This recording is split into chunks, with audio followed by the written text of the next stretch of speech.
Assalamu alaikum, everybody. Trevor the Revert here. I've been getting a lot of requests for my reversion story, my conversion story. So I've been thinking about that a lot. Thinking about the ideas of loss and gains. We reverts deal with both of those things a lot when we go through this process. So here's what I think about that.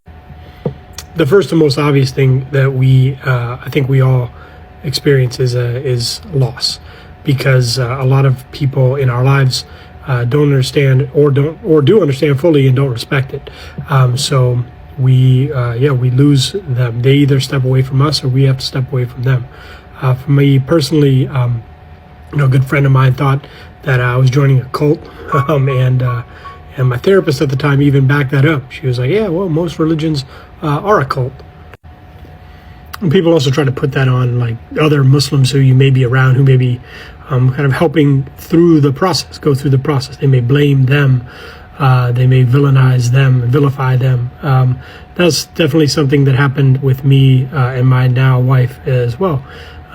Mutual friends that we had stepped away from us, that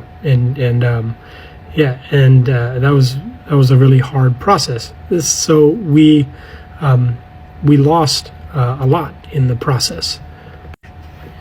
And it's easy to kind of dwell on the loss, the feeling of loss, feeling of like what we have left behind and what is not coming with us anymore.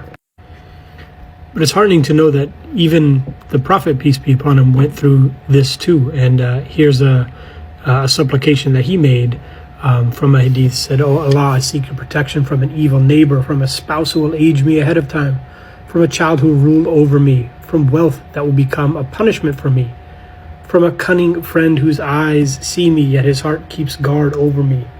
If he sees any good, he conceals it, and if he sees any bad, he announces it."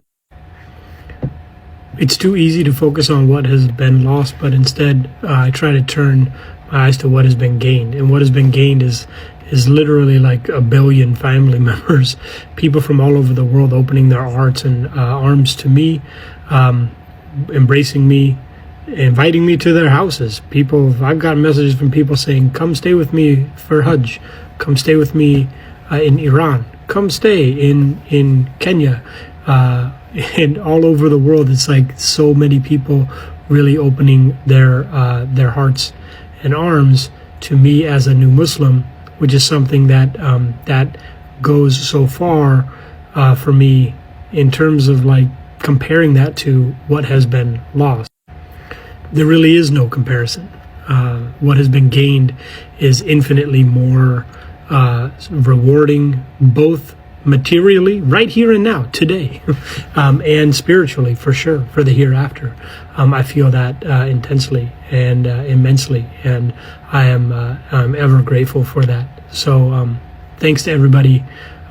Thanks for all my brothers and sisters in Islam. I appreciate you all.